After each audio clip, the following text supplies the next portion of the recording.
झा वर्ण से प्रारंभ होने वाले शब्दों यथा झड़प, झड़प भय, झमकहीं, झान, झानारू, झानेन, झायदि, झायंती, झूठ आदि शब्दों के द्वारा स्वात्म चिंतन।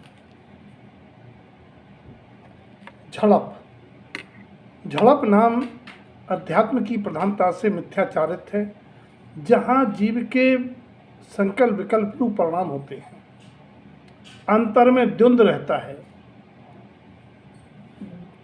ज्ञान और मन की जो झड़प होती है, मोहिनी कर्म के उदय से मन जो है परम में इष्टता, सुखबुद्धि, अपनापन आदि का विचार करता है।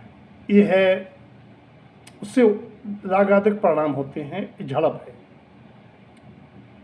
हे आत्मन, तुम तो परमात्मा स्वभावी, सर्वज्ञ स्वभावी, परमात्मा स्वरूप सर्वज्ञ स्वभावी हो। आचार्य की देशना याद रखो, ताकि उन दृष्टि कोई मति झड़प कहे।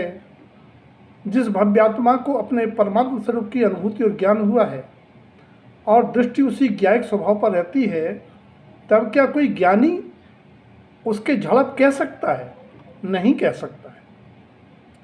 यदि रागादिक समन प्रणति हो रही हो, तब आत्मा तुमने स्वयं को उन कारणों से भिन्न स्वीकार नहीं किया है। हे आत्मन, क्या तुम्हें इस झड़प से होने वाली हानि का बोध है?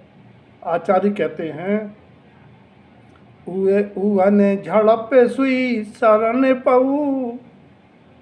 ये ममल पहाड़ ग्रंथ की गाथा 81 की 5वीं, कुल 81 की 5वीं गाथा है।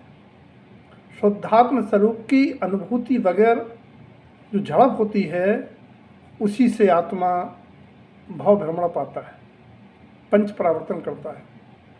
आचार्य गुरुदेव ने उस झड़प के बिलाने का उपाय बताया है।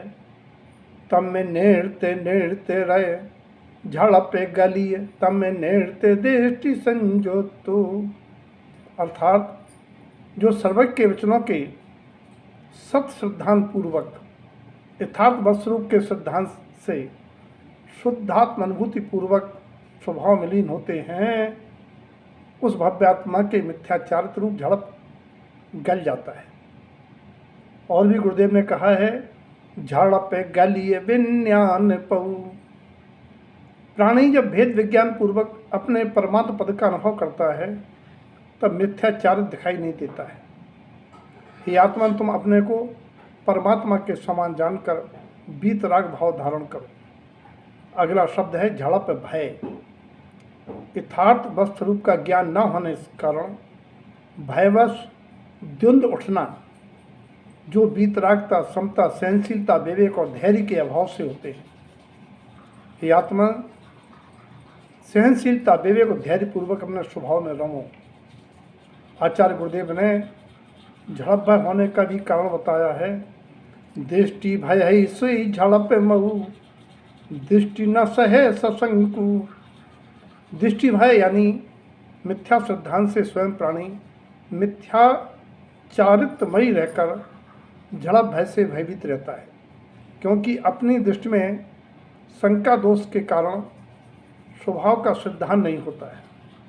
और झड़प बिलाने का उपाय गुरुदेव ने कहा है, जय ममल पयम सुई झड़प वेलम।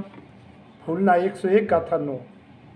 अपने परमात्मा पद को प्रकट कर वीतराग भाव में रहने से ही झड़प बिला जाती है। और प्रारंभ भूमिका में अगर झड़प चल रही है तो क्या करें? आचार्य कहते हैं, तेने झड़प स्वयं में आवरण वेलम। अपने विकारी भावों पर चीखो चिल्लाओ, स्वयं को डांटो, स्वयं के विपरीत सिद्धांत जनित होने वाली परिणतियों पर गरागुण लाओ, धिक्कारो।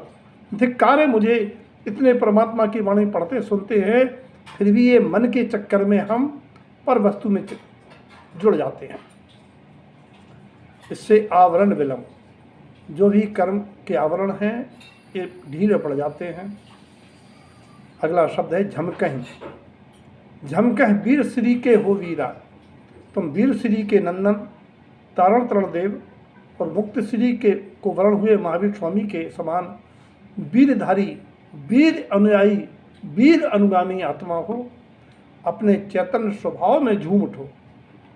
अगला शब्द है झानारूढ़।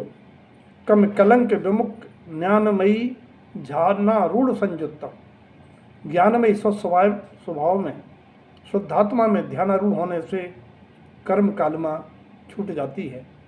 ध्यान का बल बदलाते हुए आचार्य गुरुदेव कहते हैं, रौद्र ध्यानेन नरैव सम्मी।